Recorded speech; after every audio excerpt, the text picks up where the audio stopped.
And of course, we have the third F, and that is the F of friends. So everybody's outlet and instant source of emotional recharge and boost.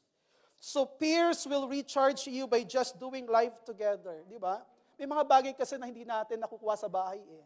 But God has brought us wonderful peers. Amen?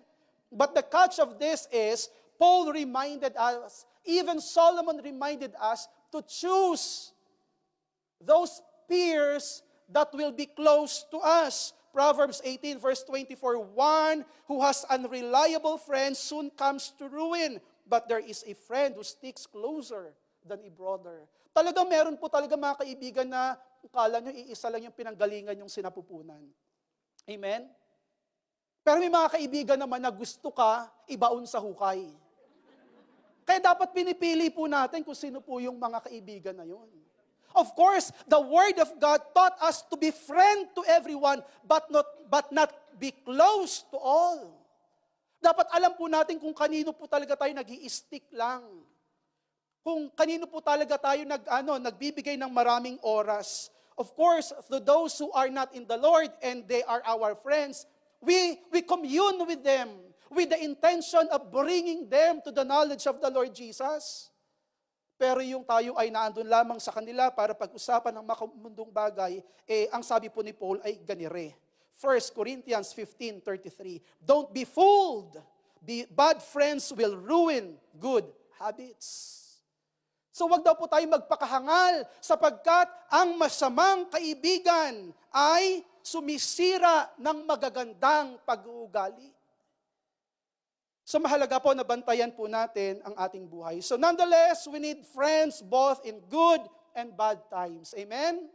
And as believers of the Lord Jesus Christ, be a kind of friend that sticks both in bad and in good times. Amen? Hindi yung kapag sinabi na, oh sige, taya ako, sasama ka. Pero pag sinabing, ikaw naman ang taya, hindi eh. Masakit ang ulo ko. Yeah? The fourth F, fitness. 1 Corinthians 3 verse 16 to 17. Proverbs 17 verse 22. Napakagandang sabi ng Lord, happiness is good medicine, but sorrow is a disease. But before that, we need to know that ignoring the F of fitness will lead us to poor health. Fitness. Poor health kapag pinabayaan nyo po yung inyong fitness. And it leads to a poor quality of life. It's a life cut short. Wala po akong pake kung ang inyong pong ATM ay merong 100 dirhams, pero kayo naman po ay weekly nasa NMC. Hindi po nakakainggit yun. Na from time to time lang, kailangan nyo ng endoscopy, kailangan nyo ng x-ray, kailangan nyo lahat ng mga test at kayo ay laman na ng laboratory. Of course, as we age, talagang we are accumulating, nagde-deteriorate eh. Pero kung kayo naman ay mga nasa 20 pa lang, kayo naman ay nasa 30s pa lang, tas may maintenance na. What went wrong? So fitness is very important. Amen? Eat the right kind of food. Sleep well. Manage your time. Mahalaga po, lalo na po sa mga expats. Amen? Kasi kapag hindi ka na fit to work, kalas, my friend. Go home. Hindi ka na fit to work eh. At alam nyo, the same is true also in the ministry. The same is true in the ministry. However enormous your plans and your desire to praise the Lord and to serve the Lord, kung hindi ka naman makakapaglakad ng walang alalay, it's nothing. So mahalaga po that we take care of our fitness. And many actually, because of this fourth F, ito po yung nagiging restrictions para mas mapaglingkuran nila ang Panginoon. And this also eats up their courageous hope. Minsan ito yung tumatakot sa kanila eh. Yung kapag umubo ka na, ayan. Di ba? Kapag bumahing ka na, takbo ka kagad sa PCR test. 1 Corinthians chapter 3, verse 16 to 17, you should know that yourselves are God's temple. God's Spirit lives in you. If you destroy God's temple, God will destroy you because God's temple is holy. You yourselves are God's temple. So pahalagaan po natin ang ating mga sarili, ang ating katawan. Huwag po nating puyatin. Kung hindi naman po kapuyat-puyat yung bagay na ginagawa po natin. Amen? Kung yan po ay palabas lang, at po pwede nyo naman yung balikan the other day, bakit nyo ipagpipilit ngayon, may pasok ka pa kinabukasan, tapos pupunta ka ng office, lutang ka. Ang init ng ulo mo. Nanood ka lang pala ng Korean drama. Diba? Pinapabayaan natin yung health po natin. Magulay din daw po para humaba ang. So mahalaga po that we are taking care of our body. And of course, choose to be happy and be surrounded yourself with cheerful people. So kahit alam niyo po, happiness is a choice. We need to understand this, that to be happy is your decision, is your choice. Kahit ano pa yung problema sa office, it is your choice to be happy and to give a smile. And of course, be surrounded with cheerful people. Hindi yung lahat na lang ng katabi mo, reklamador. Diba? Lahat na lang nakikita nila ay pangit sa buhay. Alam niyo po, kapag eto lagi naririnig niyo, yun na rin ang mararamdaman niyo. At isang araw, reklamador ka na rin. And last F is your finances. Our finances greatly affect, and we cannot compartmentalize this issue. We cannot, because your finances affects your family, your finances affects your health, your fitness, even your friends are greatly affected with your finances because finances is relative. The more you have finances, the more you have relatives. Tama? Talaga pong relative itong finances na ito eh. Kaya po kailangan binabantayan po natin ito. At marami po talagang natatakot sa buhay, lalo na kapag huling sahod na o kaya ang tagal naman ng sahod. Tapos kailangan yung gumastos. So we cannot compartmentalize this F of finances.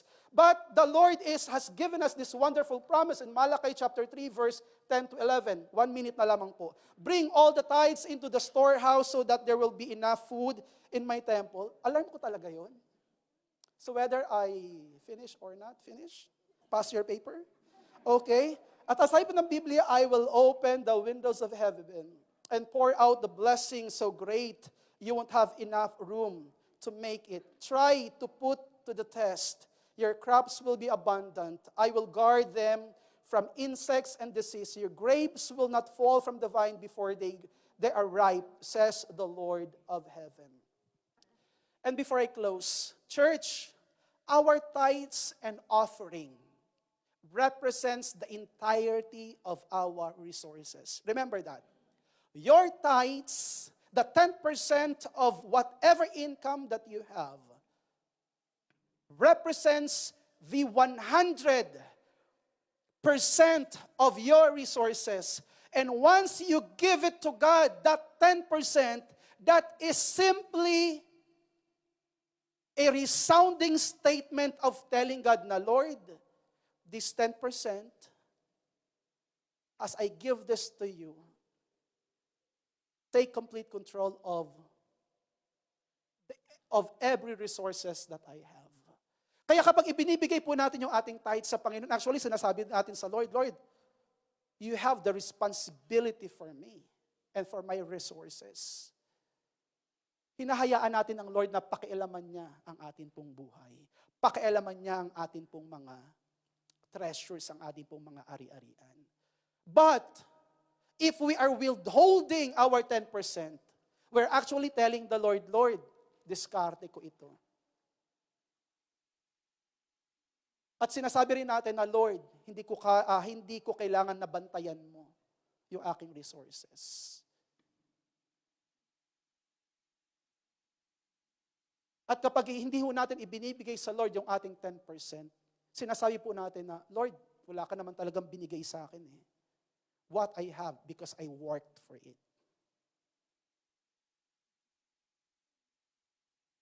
And if you wanted to be secure and to be sure and to have this courageous hope in the face of all the circumstances in life, church, let's be reminded to have this balancing act of our faith, of our family, of your friends, of your fitness, and of your finances.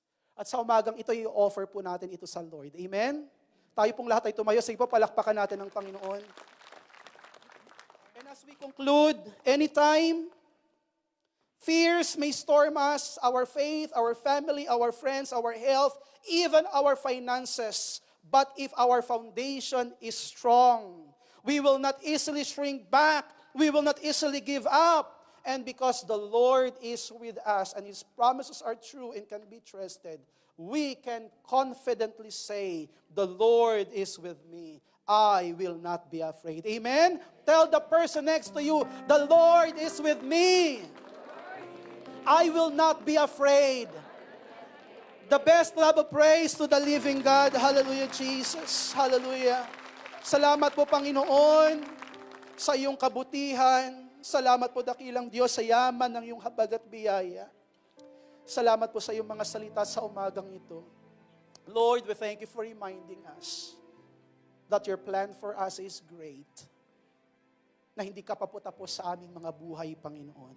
Na nais niyo po na lagi kaming matatag, nakatayo, walang kinatatakutan, but only you, Lord God, revering you, our Maker. Church, ano man ang mga pinagdaraanan natin ngayon, maaring sa mga pinag-aralan natin, we missed those marks. We missed those L's and those F's. And maybe some of us here are experiencing some fears, anxiety. Just come before the presence of the Almighty God. Sapagat ang Diyos po ay napakalapit sa Kanya.